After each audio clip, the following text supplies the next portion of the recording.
En México arranca un importante proceso hacia la presidencia del país. México está viviendo este importante proceso político en el que se definen los candidatos que habrán de pelear por la presidencia. Por un lado, el Frente Amplio por México tiene ya a una candidata en la persona de la ingeniera Xóchitl Gálvez. Y por parte del partido oficial, el partido Morena, se trata de dar a conocer este día a quién será su abanderado. Morena tiene hoy en el panorama la posibilidad de elegir también a una mujer, que es Claudia Sheinbaum, pero la figura del exsecretario de Gobernación, Adán Augusto Hernández, aunque más pálido, sigue figurando con menores simpatías. La nota discordante de la jornada de hoy en esta selección del partido de Morena fue del exjefe del gobierno de la Ciudad de México, Marcelo Ebrard, quien afirma que la encuesta para elegir al candidato de Morena no ha sido clara. Justo ahora, en este preciso momento, la moneda sigue en el aire y estamos a la espera de una decisión de este partido en cuanto a la posible elección de Claudia Sheinbaum. En este ambiente político, solicitamos entrevista con ella y también con Xóchitl Gálvez. Gálvez respondió y nos dio la entrevista. Claudia Sheinbaum ha sido invitada, pero no ha dado todavía respuesta. Esta tarde, y en momentos clave de la política mexicana, le queremos presentar esta entrevista con Xóchitl Gálvez. ¿Qué le ofrece a México como candidata? ¿Puede gobernarse a un país como México sin pactar con el narcotráfico? ¿Puede erradicarse la pobreza? ¿Estaría dispuesta Xóchitl Gálvez de ganar la presidencia a investigar a su antecesor? Esto y mucho más a continuación. Xóchitl, gracias por esta entrevista para Univisión y le preguntaría en primer término, ¿por qué considera que usted puede o debe gobernar México? Bueno, la verdad de las cosas es que cualquier ciudadano puede tener ese honor. La vida es de circunstancias. Yo originalmente buscaba gobernar la Ciudad de México y me parece que no había dimensionado yo el enojo social que hay en nuestro país. Para mí, pues, la gente estaba relativamente contenta con el presidente actual, pero cuando me cierra la puerta de Palacio Nacional, pues reflexiono que no solo me la ha cerrado a mí, se la ha cerrado a los niños con cáncer, se la ha cerrado a las mujeres, se la ha cerrado a los médicos, se la ha cerrado a los agricultores, se la ha cerrado a las madres buscadoras de sus hijos. O sea, y me di cuenta que realmente Palacio Nacional está cerrado para los ciudadanos. Y ahí tomé la decisión de que esa puerta hay que abrirla de adentro hacia afuera y hay que abrirla para todos los mexicanos. Por eso creo que debo de gobernar México, porque sería una mujer que no haría diferencia, que no buscaría ni el odio ni la confrontación, ni echaría a pelear a los mexicanos entre sí, sino que más bien toda esa energía la ocuparía para hacer crecer al país, para resolver los graves problemas que tenemos de inseguridad, el grave problema de salud. Tenemos serios problemas con el campo en este momento. De verdad, el nearshoring está pasando enfrente de nuestras narices, como dicen en mi pueblo, de nuestra nariz, y no se están relocalizando las empresas en México porque el presidente no entendió que el mundo cambió hacia las energías renovables. Las empresas no van a ir con energía sucia. Entonces, soy una mujer que le entiende al mundo, que le entiende a los cambios tecnológicos, que viene de abajo, que se puede poner en los zapatos de la gente y tengo una visión de cómo resolver la pobreza de manera distinta a la que el presidente ha aplicado. Pero en un momento dado, ¿está usted consciente que puede pasar a ser una mandataria surgida del enojo? ¿O quisiera usted trascender a esta posición por sus capacidades? ¿Cuáles son las cartas credenciales de Xóchitl Gálvez para decir puedo gobernar a un país como México? El enojo estaba ahí, pero ninguno de los aspirantes que habían levantado la mano había provocado la emoción. Y creo que en mi caso yo transformé el enojo en emoción y ahora en esperanza. ¿Hay emoción y capacidades? Hay emoción, hay capacidades, pero sobre todo yo sí estoy convencida que este país se puede, bueno, nuestro país se puede gobernar de una manera distinta, donde la parte técnica se resuelva con los técnicos. O sea, no es posible que el presidente canceló un proyecto importantísimo para la Ciudad de México, que era el Aeropuerto Internacional, lo haya pagado, o sea, empleó 300,000 millones del dinero de los mexicanos por un berrinche, por un odio, por un enojo, y dejó a la ciudad sin aeropuerto y sin el dinero. ¿Es un presidente pasional desde su punto de vista? Es un presidente que él sí gobierna con el enojo. Él gobierna con el odio y con el coraje hacia los que tienen, me parece. Xóchitl acaba de mencionar que hay pobreza en México, naturalmente, como en muchos otros países, pero ¿considera usted que hoy en día, después de estos años de gestión de Andrés Manuel López Obrador, hay más pobreza en México que antes? Es distinta. Hay 50 millones de pobres. Aparentemente, la pobreza se redujo en 5 millones. Bueno, el tema es que si mides ingreso, pues sí, hay remesas, entonces hay más ingreso. En buena medida, la pobreza se redujo por las familias de los migrantes que les mandan mucho dinero, el doble de lo que el gobierno les dedica. El salario mínimo se incrementó, me parece bien.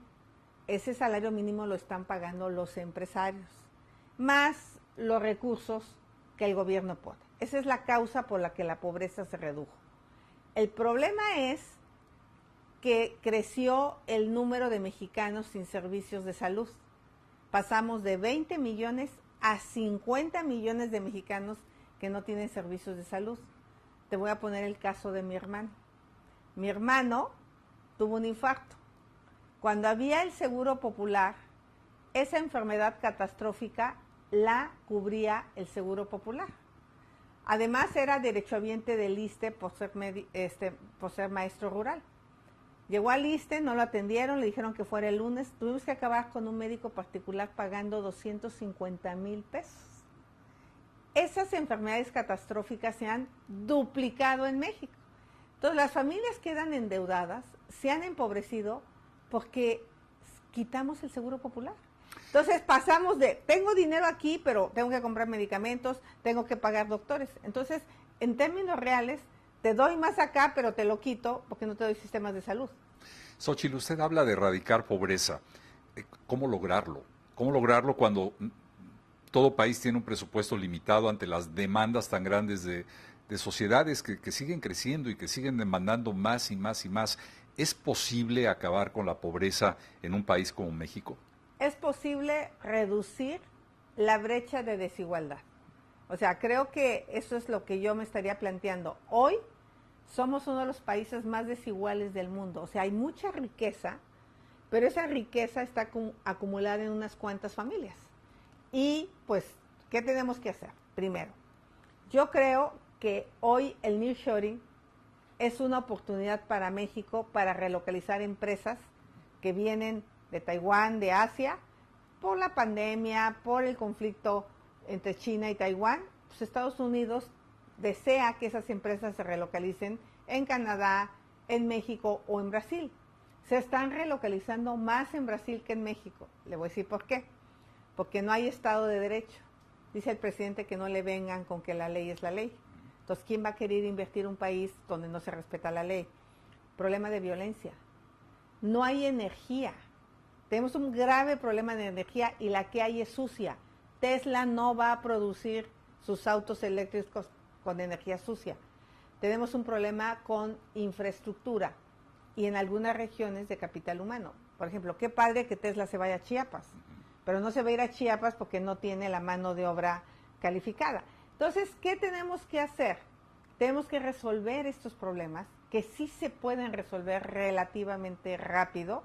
A lo mejor no vas a resolver todo el problema de la inseguridad, pero sí puedes tener regiones económicas seguras, donde hay energía renovable, donde tengas agua, donde le apuestas a ciertas universidades, como Querétaro, a la industria aeronáutica. Entonces, sí se puede. Ahora, eso te genera crecimiento económico. ¿Qué hacemos con ese crecimiento económico? Dicen que para reducir la desigualdad, unos creen que hay que quitarle a los ricos. Otros dicen que hay que darle más a los pobres. Yo digo que hay que hacer las dos cosas. Que los ricos deben de pagar más y creo que quieren y pueden pagar más si les garantizamos que ese dinero se va a emplear adecuadamente, ¿no? Pagar más en términos fiscales. En términos fiscales. Y que los pobres lo que están buscando es una oportunidad. Y yo lo que planteo es el sueño mexicano. Que sin importar el lugar donde naciste, puedas construir tu sueño a base de educación, trabajo. O sea, pero te empujo. Talento hay, lo que falta es la oportunidad. Entonces, lo que yo creo es que el gobierno tiene que crecer económicamente, pero ese dinero, no meterlo en regalos, hay que meterlo en educación, para empezar internet, enseñar inglés, dar tecnología, robótica, inteligencia artificial, y también tenemos que intentar pasar de los empleos de la maquila y la manufactura, actualizarlos hacia la industria 4.0, hacia la manufactura, para que también haya empleos mejor pagados. O sea, entonces creo que el tema sí tiene que ver por capital humano, pero sobre todo con una visión de entrar al mundo de la tecnología. Y este presidente, al contrario, nos regresó a los combustibles fósiles. La energía sucia es más cara. Xóchitl, quisiera irme acercando poco a poco al tema migratorio, pero antes habla usted de esta serie de posibilidades de desarrollo tecnológico y de nuevas industrias limpias en la República Mexicana. ¿Cómo ve, funciona, es adecuado el actual tratado de comercio que hay con Estados Unidos y Canadá? ¿Usted lo refrendaría? Por supuesto que es lo mejor que le ha pasado al país. O sea, sin ese tratado de libre comercio, hoy México estaría realmente mal económicamente. Me parece que el gobierno mexicano hace mal en no cumplir con lo establecido en el tratado. El tema del monopolio de CFE para la generación de energía, pues está contra el tratado. El tema del maíz, ¿no? Porque un grupo de personas que no tienen sustento científico, porque el tema de los transgénicos, pues hay que abordarlo de manera seria. Por ejemplo, a los algodoneros, ellos lo que buscaban con una semilla transgénica era una planta mucho más resistente, porque es algodón para hacer ropa. Pues están prohibiendo la importación de esa semilla y ellos actúan por un tema ideológico, pero no por un tema científico, y eso está poniendo en riesgo pues el Tratado de Libre Comercio, porque hay quejas con toda y justa razón de Estados Unidos hacia México en el tema energético y en el tema del maíz. Yo creo que Estados Unidos tiene razón, pero México no funciona con la razón, funciona con la ideología. Hay muchos temas en materia económica que me gustaría abordar con usted, pero en obviedad del tiempo, quisiera preguntarle, si usted llegara a ganar la presidencia de México, hay una probabilidad alta de que tuviera que compaginar agendas con un presidente republicano en los Estados Unidos, dependiendo del resultado de las próximas elecciones. Los candidatos republicanos, incluyendo al expresidente Trump y actualmente a Ron DeSantis, están dispuestos, al menos en la retórica política de campaña, a entrar en territorio mexicano para acabar con los cárteles de la droga. De ser usted presidenta de México, ¿aceptaría este tipo de injerencia de un país norteamericano que de manera militar pueda entrar a nuestro territorio? Yo creo que como promesa de campaña se las paso y está bien, podemos jugar en ese tema. Más bien lo que yo creo es que tenemos que hacer un acuerdo entre los tres países para abordar los problemas internacionales. No solo es tráfico de drogas, no solo el tema es el fentanilo, y el fentanilo hay que abordarlo desde una lógica muy clara. Los precursores químicos para hacer 1 kilo de fentanilo valen $100. el fentanilo en las calles de Estados Unidos vale 1.4 millones de dólares. Imagínese usted todo el dinero que hay para sobornar ministerios públicos, jueces, poner gente. O sea, es toda una industria ahora de la extorsión, del secuestro. Y realmente, y también aquí en Estados Unidos ese dinero está debajo del agua. Entonces, ¿qué tenemos que hacer? No podemos abordar el tema de la droga solo ese. Tenemos que ver el lavado de dinero, tenemos que ver el tema de tráfico de armas, porque cómo pasan las armas hacia México. El tráfico de personas se ha vuelto un tema bien delicado.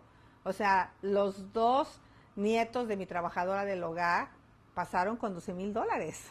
O sea, hay toda una red, tráfico de órganos, trata.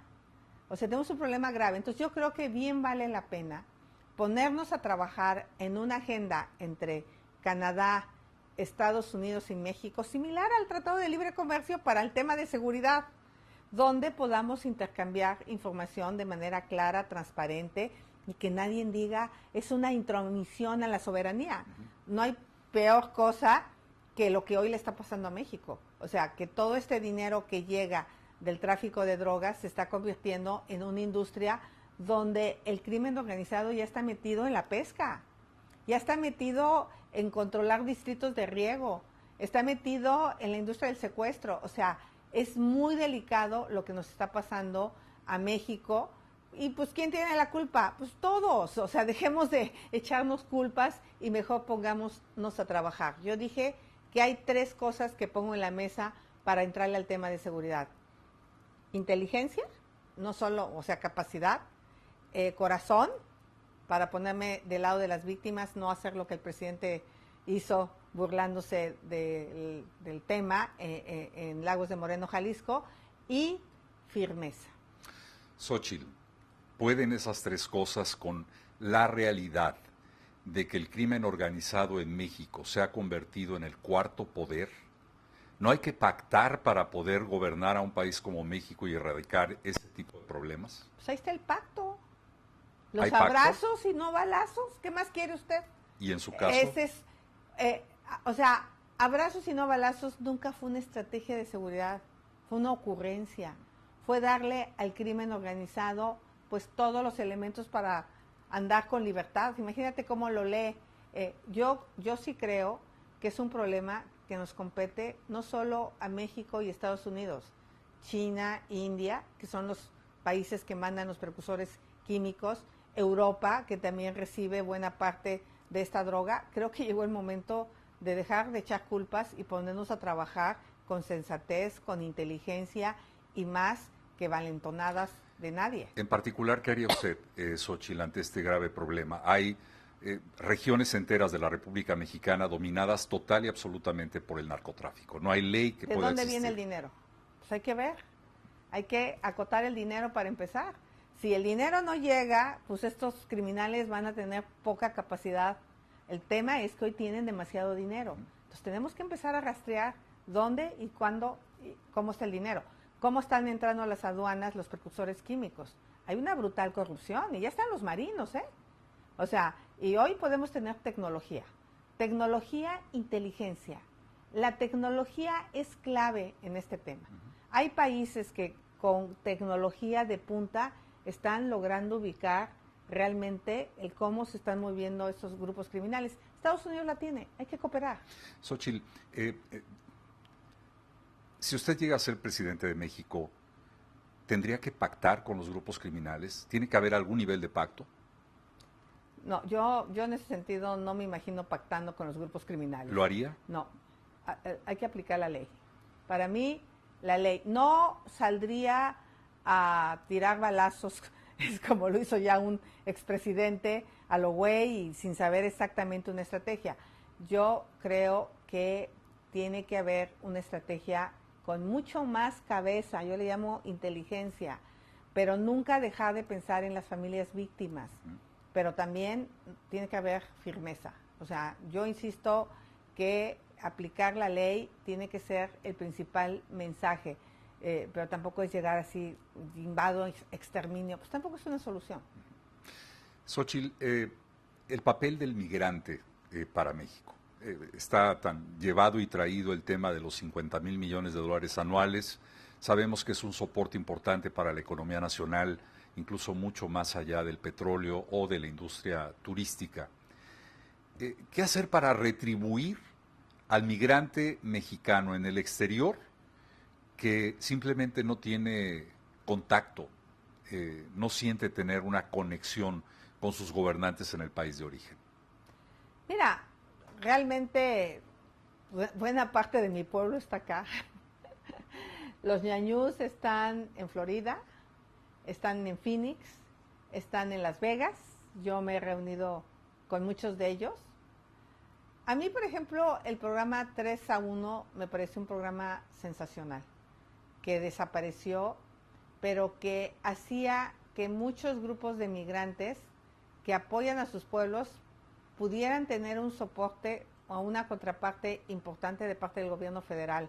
Entonces eso de entrada a mí me parecía una manera de retribuir a los migrantes el esfuerzo que hacían para arreglar sus comunidades, que no era su obligación, pero por lo menos decían, oigan, si nosotros queremos arreglar la iglesia del pueblo, pues el gobierno ponía 2 pesos, uno el gobierno federal, uno el estatal y uno el migrante, y a veces el municipio, o el 4x1 que llegó a pasar. Esos programas me parecía que le daban mucho sentido de pertenencia, pero eso quedó en el olvido. A mí lo que me gustaría es crear asociaciones público-privadas sociales. Siempre hemos hablado de asociaciones entre el gobierno y la empresa privada. Te voy a poner un ejemplo. Imagínate que los migrantes oaxaqueños, que hay muchísimos en California, pudieran crear un fondo de inversión eléctrica, que el gobierno le diera permiso a las comunidades del Istmo de Tehuantepec para generar energía eólica y comprara a la segura, y los migrantes pudieran invertir en ese proyecto y el sector privado pues vender la tecnología y operarla, ¿no? De esta manera un migrante podría ser socio de una empresa, y una empresa segura. Eso es yo lo que le llamo asociaciones públicas, privadas, sociales. ¿Sería un desarrollo microrregional en este caso? Exacto, Evitar ¿no? expulsión. Exacto, o regresar, porque tú ya regresas socio de una empresa que tiene un contrato a 20 años con el sector eléctrico, y a lo mejor tú vas a recibir una renta de $1,000 mensuales, pero puedes volver a tu pueblo y $1,000 te van a hacer muy feliz. Entonces, yo sí creo que ha hecho falta imaginación, porque los gobiernos no tienen esta visión empresarial. Yo soy empresaria.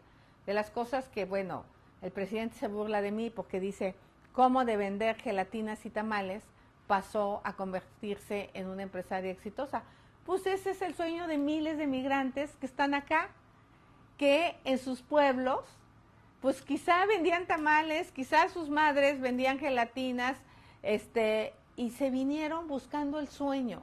Y yo digo que no es tanto el sueño americano, es el sueño mexicano. Porque ¿qué buscan? ¿Cuál es el sueño mexicano? Pues que sin importar el lugar donde nazcas, si trabajas, si luchas, si eres tenaz, consigas lo que te planteaste. Y perdón que estaba escuchando hace un momento y lo retomo como pregunta. ¿Puede la comunidad migrante mexicana viviendo en Estados Unidos convertirse en una nueva región mexicana para usted? Hablo en un término simbólico, por supuesto. ¿Puede ser un estado más y puede ser considerado como tal el habitante mexicano que radica fuera de su país? Pues ya de entrada, en el apoyo que me dieron, pues creo que de todos los aspirantes fue la única que abogó para que se reconociera a Estados Unidos como el estado 33. ¿Por qué? Pues porque solo habían tomado en cuenta los 32 estados. Oigan, ¿y toda la lana que mandan qué? Entonces yo mandé una carta al comité organizador y le dije, oye, yo sí quiero que que los migrantes sean el estado 33. Bueno, al grado que en mis firmas quedaron en tercer o cuarto lugar porque siguen subiendo. Solo después de Ciudad de México, Querétaro, estaba el estado 33. Entonces, para mí, si desde mi elección como coordinadora de este frente han sido claves, pues tú imagínate lo que para mí significaría en una política económica. Entonces, pues yo lo veo como que nos divide el río Bravo, pero aquí está la cultura, porque la cultura aquí está más viva que nunca. Yo sí creo que, bueno, yo tengo primos en todos lados, tengo primos en Las Vegas, tengo primos en Los Ángeles, tengo primos en Houston, porque la gente se vino y siempre han querido regresar. De hecho, tengo un primo que hizo una casa bien grande en el pueblo y está sola. Y le dije, primo, ¿por qué no te vienes? Es que si me vengo, ¿de qué trabajo? O sea, entonces creo que muchos de ellos lo que quieren es una opción de trabajo. Y para mí, nuevamente, el nearshoring es lo que va a llevar a México a las grandes ligas. Es todo un proceso, el desarrollo microrregional y el poder cumplir con ese sueño de muchos. A través de la nostalgia, el mexicano fuera quiere siempre regresar. Pero hay un intermedio, y ese intermedio ha sido ocupado por políticos, muchas veces de ultraderecha, que criminalizan a nuestros migrantes. ¿Hay alguna propuesta legal para proteger a los mexicanos en países como Estados Unidos ante este tipo de retóricas? Mira, yo creo que primero tenemos que predicar con el ejemplo. El trato que nosotros le damos a los migrantes centroamericanos, haitianos, africanos, venezolanos, es penoso en nuestro país. Yo estuve en los refugios de migrantes en Tijuana y de verdad el hacinamiento en el que viven, el gobierno le dejó de dar recursos a las organizaciones de la sociedad civil para atender algo que al gobierno le tocaría hacer, porque ellos están esperando su aplicación para poder pasar a Estados Unidos. Presenté una iniciativa de ley para derogar el artículo 97 y 98 de la Ley de Migración para que no los molesten. Ya que pasaron al territorio mexicano, la Constitución prohíbe a la Autoridad de Migración pararlos. No les venden boletos de camión. Entonces resulta que ellos tienen que caminar, pero bajo 40 grados, 46 grados en Sonora, sobre las carreteras. Eso es inhumano. El que se hayan muerto 40 migrantes en la estación migratoria de Ciudad Juárez, que estaban a cargo del gobierno, es penosísimo. Entonces, creo que lo primero que yo haría es darle un trato digno a los migrantes que están en nuestro país y de esa manera, pues también trabajar para que haya un trato digno. Y yo les diría, vienen a trabajar, la mayoría trabaja, la mayoría genera riqueza a este país y yo creo que es momento también que Estados Unidos los valoren mucho en la elección. Ahí como que todo el mundo hasta les hablan en español y hacen campañas en español y muy bien, pero también los debe de valorar en el pleno reconocimiento de sus derechos. Estamos hablando de derechos humanos. Xóchitl, hablaba hace un momento de que fue cuestionada por el actual presidente por su actividad empresarial. Y fue cuestionada no por ser empresaria, sino por cuestiones tal vez ilícitas ante los ojos de un presidente mexicano. ¿Se ha demostrado algo en su contra con respecto a estos señalamientos? ¿Qué está pasando ahí? A ver, yo soy empresaria hace 31 años. Obviamente mis clientes son los mismos hace 31 años y muchos tienen negocios en la Miguel Hidalgo. No he dado un solo permiso ilegal como jefe. A ver, no das permisos, porque las licencias, los certificados de uso de suelo los da la ciudad. La ciudad decide cuánto puedes construir, no la localidad, no el municipio. Entonces, no me han podido demostrar que yo autoricé algo indebido. Simplemente suponen que yo hice algo indebido. No me han dicho absolutamente nada desde el punto de vista legal. Entonces, no hay nada, porque nunca en mi vida me he robado un centavo, porque ser empresaria no es un delito. Lo que es un delito es ser funcionario público y salir empresario. Que me diga el hijo del presidente con qué pagaba la renta aquí en Jacobs Reserve en Houston, por ejemplo. Llega usted a un punto crucial. Si usted llega a la presidencia, ¿el actual presidente y su familia serán investigados? Mira, la verdad de las cosas es que mi prioridad va a ser sacar al país de la bronca de inseguridad, buscar el crecimiento económico. y que las instancias legales, hay muchas denuncias, investiguen, pero no va a ser como lo que él ha hecho con sus opositores o adversarios políticos. O sea, hay instituciones, está la fiscalía, si hay algo, pues ella tendrá que decidir si hay algo, no yo. O sea, yo tendría que dedicar la mayor parte de mi tiempo a resolver problemas. Yo por eso dije hoy que contraten a una ingeniera, porque esta ingeniera, cuando entró a la Facultad de Ingeniería, su maestro le dijo que había 2 clases de ingenieros: los que hacen las cosas y los que dan pretextos. El presidente es un hombre que se le ha pasado dando pretextos.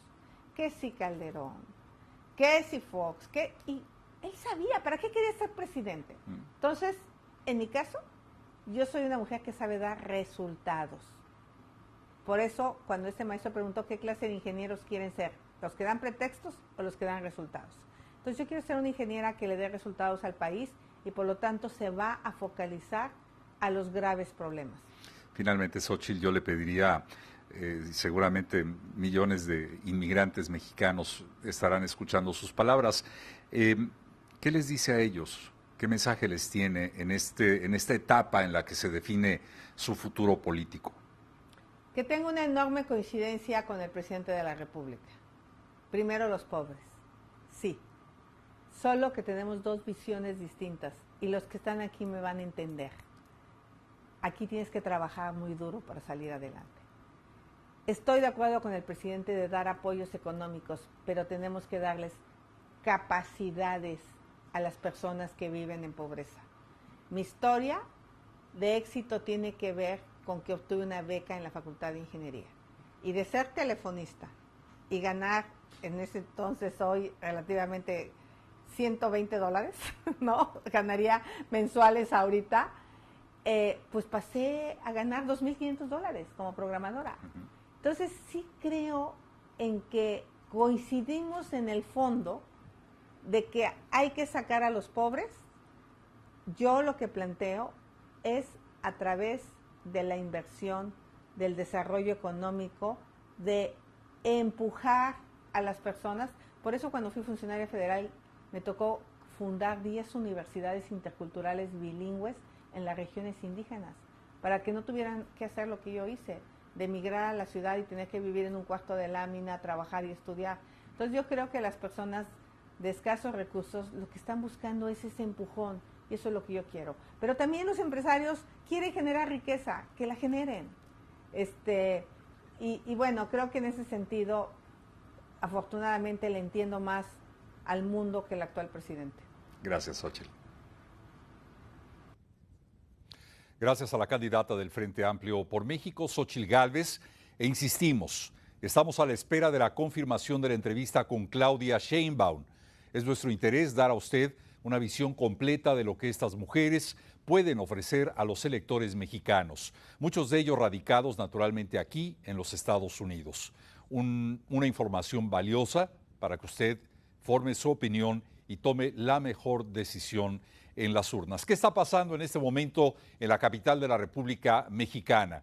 En las instalaciones del World Trade Center, este edificio ubicado en la Avenida de los Insurgentes, se ha montado el centro de recuento de las encuestas organizadas por el partido Morena, que definirían el nombre de quien habrá de encabezar naturalmente a este movimiento político nacional que es Morena, es decir, al sucesor del actual presidente o en este caso al candidato en las próximas elecciones. Uno de ellos ha mostrado ya su inconformidad por este proceso, es Marcelo Ebrard, ex jefe del gobierno capitalino y contendiente en esta justa por buscar la presidencia por el partido Morena. Como recordaremos, Marcelo Ebrard fue el secretario de Relaciones Exteriores de México hasta antes de dedicarse a esta campaña política. Otro de ellos es el exsecretario de Gobernación, Adán Augusto Hernández, quien no consigue, de acuerdo a las encuestas, un nivel cercano a quien podría convertirse esta misma tarde, esta misma noche, en la próxima candidata de Morena a la presidencia, que es Claudia Sheinbaum. Esto está por definirse, repito, Se esperaba desde las 6 de la tarde, tiempo de México, 7 de la noche, centro de los Estados Unidos, una decisión de este conteo, un resultado de estas encuestas que se hicieron a nivel nacional, pero esto naturalmente sigue en este momento, en este lugar, y será cuestión de horas para conocer lo que probablemente nos indique que la próxima o que el próximo presidente de la República Mexicana será una mujer.